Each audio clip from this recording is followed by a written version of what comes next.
to be talking about why you should ditch the appointment booking hair Hunger Games and level up your life by learning how to do your own maintenance.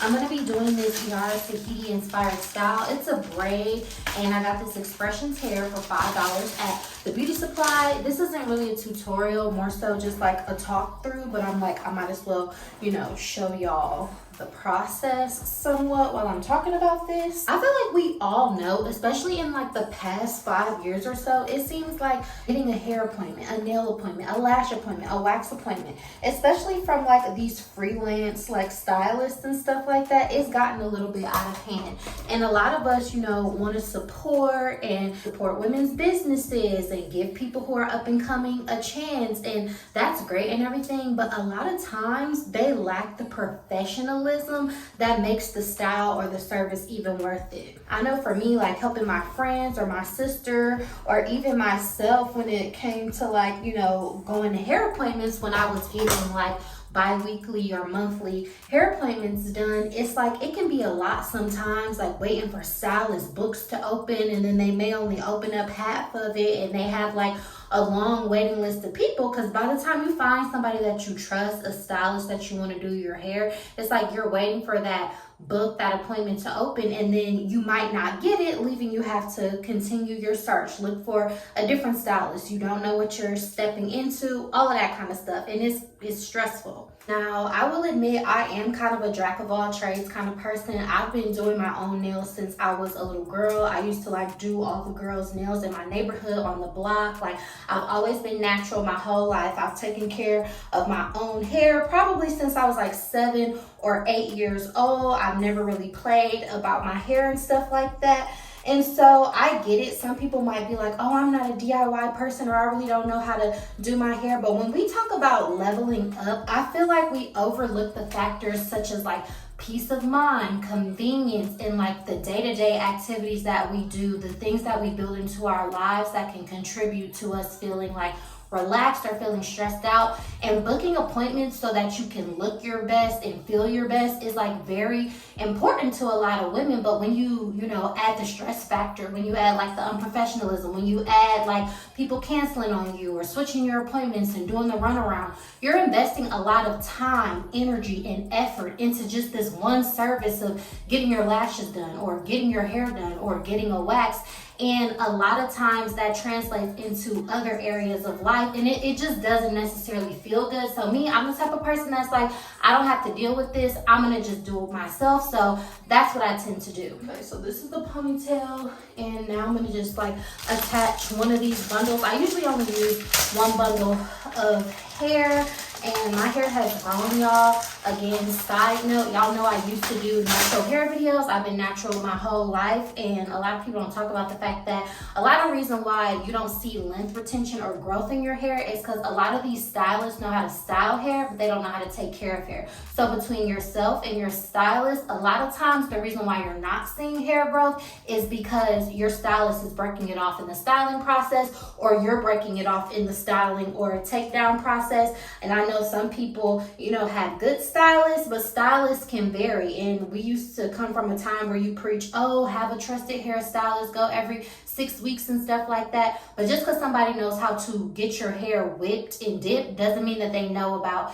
hair care. It really comes down to handling the hair, proper detangling, what tools they're using, and a lot of people don't make the cut. When I was a junior in high school, I had got a sew-in, and I went in there with my hair natural. The person was detangling my hair with a rat tail comb and basically combed all my hair out, and I had to cut my hair that was down my back up to like my chin when I was in high school. It was very traumatic, which is another reason why I've always been like very wary of who I do and don't let do my hair. And I'm going to always have like a couple of styles in my back pocket to be able to, do my hair myself, because that is truly empowerment. When we talk about leveling up your life, being able to be the type of woman that you want to be, if your like flow is stunted because you feel like, oh, my hair's not done, or I gotta get this makeup appointment, every time you go out, or you know your nails or whatever isn't done, like you know that can kind of contribute to the way that you feel about yourself, and nobody wants that. So my proposal is like at least take some effort to try to learn how to have a style or two in your back pocket.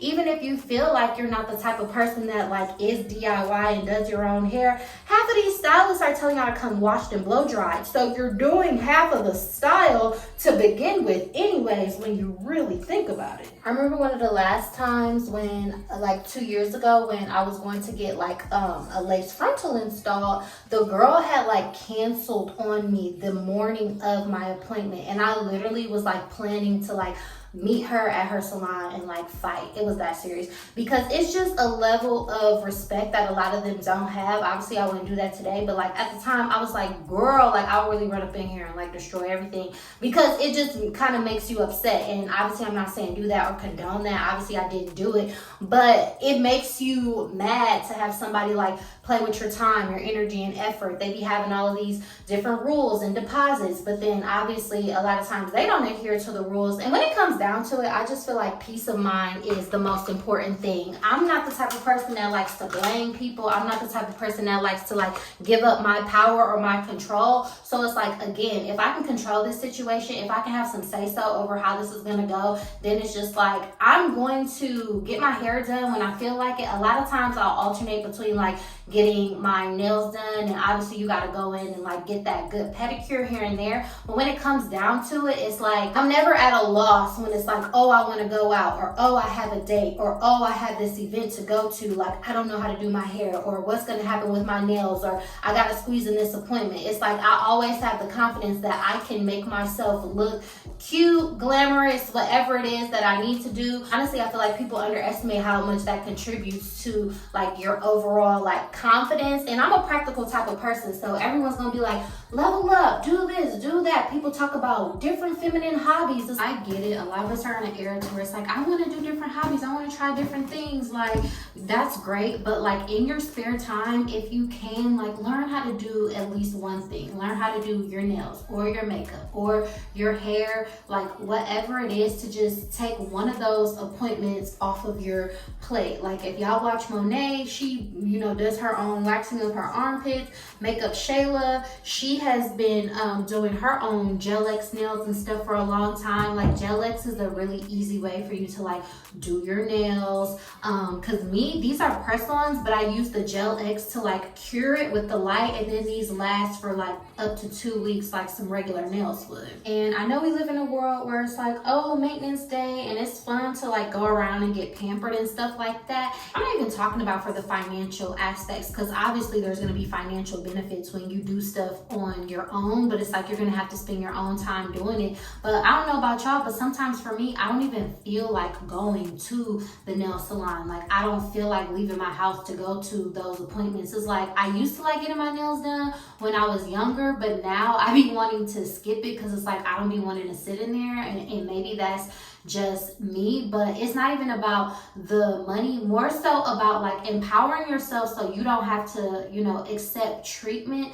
that doesn't align with the highest level of who you are. Like if you're living your life happy and doing the things that you want to do, looking good, feeling good, and then all of a sudden like you got to go deal with World War III or the Hunger Games, or you've been cut and your deposit's not getting returned, you know, for a hair appointment or something like that, it's just kind of like sometimes you got to be able to say like, okay, enough is enough. And for special occasions, events, whatever the case is, of course, like we gonna get our hair done and everything and stuff like that. But just for the peace of mind factor on a day-to-day basis, like y'all don't know how much of a difference it's made to just be like, I'm just not about to go to the hair salon. Or if I don't feel like going to the nail salon, I'm not gonna go. I can just, you know, do it on my own. And then when I feel like, you know, getting my nails done, I can go do that. And also just pick cute hairstyles that make you feel like that girl. This is very easy. Again, I get a lot of my hair inspo from Yara Sahidi because she's cute. I feel like we have a similar look and vibe, and this took like 10 minutes to do, and I can wear this for at least a week. If I want to take it down and refresh it in like 3 days, this is a great style because it's low manipulation and it's very sleek. It looks cute, it looks put together, it looks nice for the summertime. It's about to get hot, so I'm gonna probably be wearing my hair like this. I need to clip this piece. I'm gonna probably be wearing my hair like this a lot this summer because I look cute in this look, and also it's easy and like, you know, heat friendly. And honestly, it might not be that bad for you, like where you live. But I know I live in Atlanta and I'm about to move to another big city. Stay tuned for that. But it can be a lot to try to like book with these people, these stylists. I mean, Atlanta is just different, honestly, but it's kind of like that, you know, everywhere as well. Like my other friends and my sister, like she deals with it like where she lives as well. Sometimes it can just be like really hard to find a person that does good work, quality, professional at the time that you need it to be. A lot of places don't, you know, do walk-ins, how salons used to. So then it just puts like a lot of pressure on the consumer to figure things out, to get it right and all that type of stuff like that. And then again, when you work with these, you know, people who are like just doing their own thing, running their own business and stuff like that, I love that for them. But then it's kind of like you're kind of at the mercy of whatever their professionalism is or isn't. And I think we know a lot of times the professionalism just like is lacking. Yeah, as y'all know, I am a big person that is big on like look good, feel good. And it's like if you look good and everything is not going all the way that you want it to be, that can just brighten up your day, because I just feel like it makes life better with your experiences, interactions. I can speak to that, you know, personally. You don't want anything to like stop your glow or stop, you know, the type of person or the woman that you see yourself being, because you can't get an appointment or you have to deal with like some level of unprofessionalism. Like my version of leveling up in soft life is kind of like having things on autopilot so you don't have to think about it, like making things more convenient for yourself so you could just focus on like living, thriving, breathing, being you. Like it's not all this checklist, and then it's like, then I gotta go do this, then I gotta go do that, then I have to get this hair and this wax and this, all that type of stuff like that. It's like whatever you can eliminate as a stress factor, that's what you need to be doing. And I feel like this is one of the most powerful ways that you can empower yourself as a woman that, you know, people underestimate. But to me, I feel like it's just been very pivotal,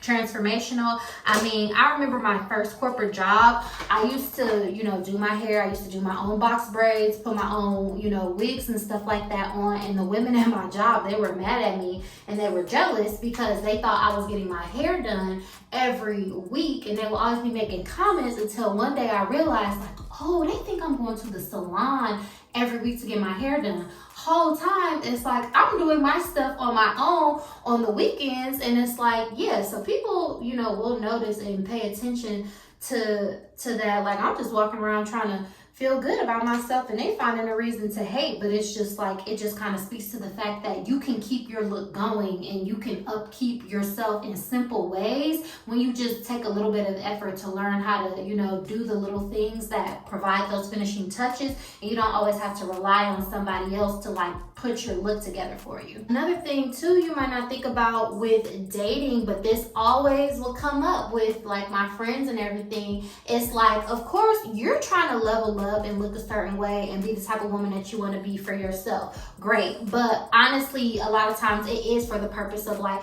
having a better life, being exposed to better experiences and opportunities, whether that's jobs, dating, friends, whatever it is. When you put in so much effort up front to make these appointments and then it's unprofessional, or you got to book with 4 different people and then somebody cancels on you and stuff like that. So say you want to look cute for this date and then you get on that date and say it's not everything that you want it to be.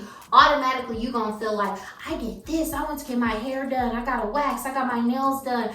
and, you know, this person acted this way, or they, you know, weren't, you know, how I wanted them to be, it kind of adds to that disappointment and adds to the pressure of the situation for no reason. Like, I'm telling you, some of y'all might think that's a little bit far-fetched, but that goes into what I always say about like not putting so much effort in before you even get to the date. A lot of men can't comprehend what it takes to go through to actually like get to a date, so you could just be sitting there looking cute in front of them. It's like we have to do so much stuff, and I don't know how many times I've been on the phone listening to my friends like running around for appointments before dates and everything, because it's like, you know, rightfully so, you want to look cute and put your best foot forward and everything, but then it's like you doing all of this so you can look your best on a date, going through canceled appointments, trying to rebook and everything like that, and then it's like by the time you get to the date, the person has literally no idea that you had to go through all of this. And then don't let them act, you know, less than, you know, polite, or less than a gentleman, or maybe you just don't vibe, or you're not feeling him. A lot of women are gonna feel like, oh, they wasted their time, or they wasted an outfit, or, you know, they went through a lot of effort and invested and didn't get a lot of return on their investment. So then again, it's like your choice is to where, like, you know, are you going to put up with that? Like, are you going to make that the constant thing that you always have to endure every time you want to go out, or every time you want to look good? Again, this is just a little chatty video of like the real empowerment and how to like take things into your own hands. And again, I want y'all to know, like, when it comes to me and the whole like level up femininity thing, number one, I am not aligned to any particular movement. I'm not aligned to no natural hair movement. I'm not aligned to no level up movement. I'm not aligned to no femininity movement. None of that. All of these things individually, can they benefit you? Yes, but don't associate me as a part of like this type of way of thinking, or telling you, you need to do this or you need to do that, because I'm only telling you what I know. I'm only telling you what I've experienced. A lot of people don't talk what they know, and y'all be listening to these people, and that's part of the problem. So I get it. I feel like if we work, if we take care of kids, we take care of ourselves, pay bills, all that kind of stuff, it's like women should be able to like walk around comfortable in t-shirts and leggings and look however they want to look, because it's like we already be doing so much, and you can do that because nobody's gonna stop you, but you can't really do that because it's not gonna open doors for you, and that's just how it is. And so it's up to you to decide, like, if you're going to reject it and say whatever, you don't care, or if you're going to, you know, make that effort to stand apart. Like, nobody said it was, you know, easy, but the way I talk about it, the way I talk to y'all is like, how can you make it easy for yourself? How can you make your life convenient for you? Like, how can you empower yourself? That's really what I'm all about. And then it's just like, do what works for you. Nobody says that you have to like do things in a way that, you know, makes you stressed out or makes you feel inconvenienced. You don't have to do nothing that you don't want to do. Again, I'm just, you know, opening up the discussion to tell y'all, like, this is what I do. This is what works for me. If you haven't considered to even just like learn how to do one thing, whether it's your hair, your nails, your makeup, or to just like get better at all of them so that you can just look good, feel your best, live your best life, and just like improve your overall experience, that's what I'm talking about. All right, y'all, this is the final look. This is what I decided to put on. Basic, but it's cute. This is the look, how it turned out. I feel like it's pretty cute, and hair and makeup took 30 minutes, which is impressive considering that I started all over and did a totally different style. Let me know if y'all want this every day, you know, level up, you know, go to makeup look. I'm about to go run some errands, but yeah, I hope this video helped y'all out. Like, honestly, the problem is like, you know, booking appointments, doing all that kind of stuff. It can be a headache, and I'm just providing y'all with the solution that has worked for me. I feel like leveling up is all about like looking at your life, your situation, and identifying the areas of improvement, like aka the problem, and then being like, okay, so what am I going to do about it? Like, what's the solution? And I'm telling y'all what works for me. So hopefully this video helped you. Give it a like, give it a thumbs up, comment down below, what are you going to be working on? Are you going to do your hair, your nails, your makeup? I want to know. Let me know what other kind of videos y'all want to help with this process. And then also, if you're looking to start your level up journey, your womanhood journey, you don't know where to start, definitely check out the Adult Girl Diaries guided ebook workbook available on my website, October Song. This is a great, ebook if you want to know how to think for yourself, establish your own personal vision, you know, learn how to identify what your values are, what's meaningful for you, so that you can learn from yourself in your own experience, because it's good to learn from the experiences of others, but it's nothing like having your own tried and true formula for yourself. This is something that I wish I had when I started my womanhood journey. So I created this guided ebook workbook with activities, journal prompts, and just like, you know, a reflective kind of vibe and mindset to get you going on that path of like, who am I? What kind of woman do I want to be? And so if you're trying to level up, if you're trying to reinvent yourself, if you're trying to go on a fitness journey, whatever it is, this ebook is going to be great for you. It's a quick read, it's straight to the point, but it's also very meaningful and impactful. So definitely check that out as well. So yeah, that's it for me. Off to run my errands. I'll catch y'all in the next video. Bye.